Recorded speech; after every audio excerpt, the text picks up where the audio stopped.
krockfootball.com.au. The coaches catch up. It's TAC Cup style. We've gone from the local clubs to, well, our big feeder competition here in Victoria. The Western Jets fall into the K-Rock area. We love the kids from Wyndham. We love it when they go and they get drafted. Guys like James Sicily last year, of course, getting on Hawthorn's list there. Coach is well known to Geelong football supporters. He was a great with the St Joseph's Football Club. I speak of Torin Baker. Tozza, thanks for joining us. You're back into it for pre-season 2014 after the Christmas break, and only 2 months till you guys actually get into the real stuff.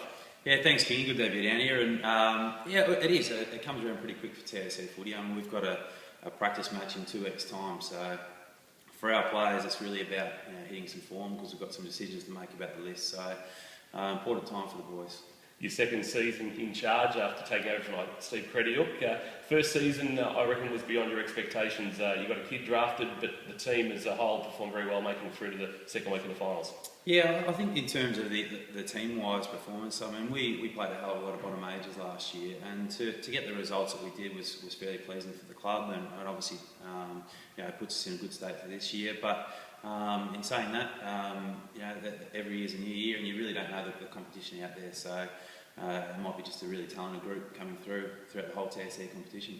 You talk about obviously being a development competition. Is it where do you draw the line between team success and also developing kids to make sure that they're ready for the next level? Yeah, it's a balance. You want to have a winning environment because obviously that's part of footy. But the other thing is that you've got to play players in certain positions that's going to benefit their football. I mean, to give you an example, there's no point playing a 190cm player in the ruck because he's your tallest man. Because they're not going to get drafted as a ruckman. So you've really got to play players that potentially could play in those sorts of positions in the AFL, and at the same time try and create that winning environment. And when you step over the white line, you want to win. So you talk about being a young group last year, a lot of bottom ages. So can we expect natural improvement that maybe could propel the team a little bit further in the finals this year?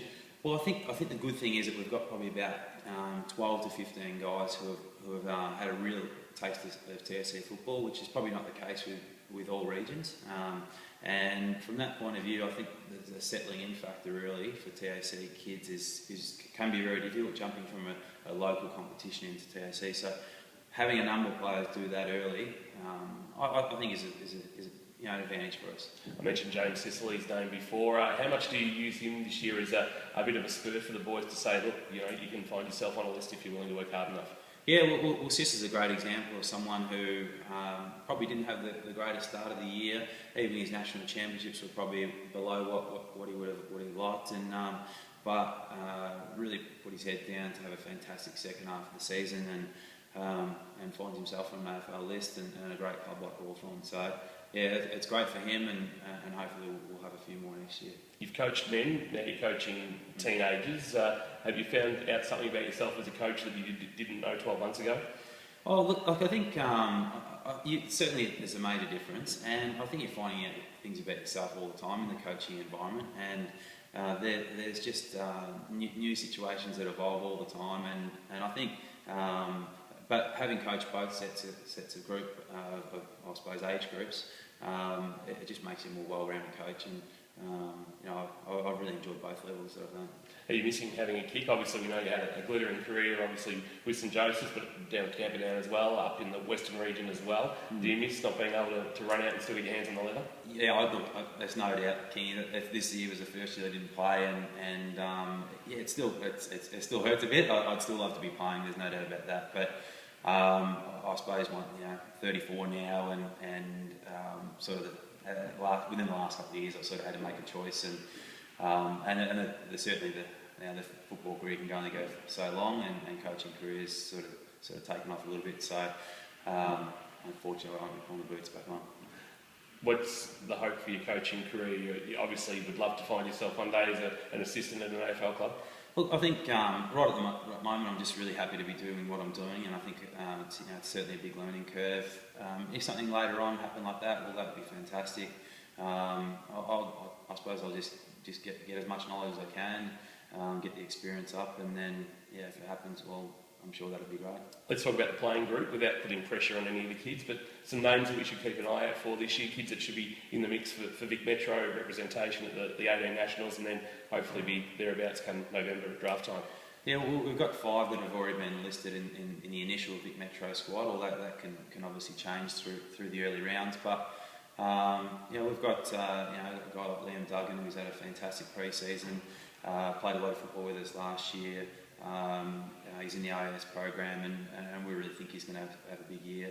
We've also got another player, Corey Ellis, also playing a bit Metro. Had an ankle injury, but again he had a brilliant season last year. Jaden Laverty, he's also a real likely type who can play multiple positions. So we've got some players, and I could mention a whole heap more, but there are a few that are worth looking out for. And you had a couple of boys who got an early start to pre-season down at the Bulldogs. I think Liam Duggan was one of the two that were down there. Yeah, Liam Duggan and Duam, who's a 200 centimetre Sudanese boy, and his football's certainly coming along really well. Both of them spent a week down with the Western Bulldogs as part of the AOS program, and loved their week. Really enjoyed it, and for more reports, trained really well there. You have a close alignment with Williamstown, obviously, and they go alone this year as a VFL club with the Bulldogs. Is it, I suppose, the Western District footy is getting stronger. You now got the Bulldogs VFL, or Footscray as they'll be known, Williamstown, Werribee, you guys, and then obviously the strength of the Western region footy and clubs that are playing in the amateur competition as well out of the western suburbs. You've got a good little grounding base. Yeah, I think the great thing for us is now that with also, I suppose, Williamstown and Footscray going separate, there's now a couple of choices for our players coming out of TAC football. And then they can also go to clubs like Werribee as well, who we've given a few players in the past too. So we're at a good location to be able for players to choose their VFL club, and we've had a whole group of probably a good 12 to 15 go through to VFL clubs. So we feel like that it's a really good stepping stone to VFL footy. I know a lot of your old mates down in Geelong will be watching this with interest, but on a personal note, it's been a big couple of weeks for you. Yeah, it has had a holiday, King. What else do you mean there? I believe you might have popped a very big question in your life. Yeah, I did, mate. You get nothing gets through you, mate. But so I got engaged last week, and which is nice, and probably about time, I suppose, after 5 years. So it's all good. Fantastic. Everything's going well for you in life then, by the sounds of it. Good job. You've got the lovely on board and doing all of your coaching.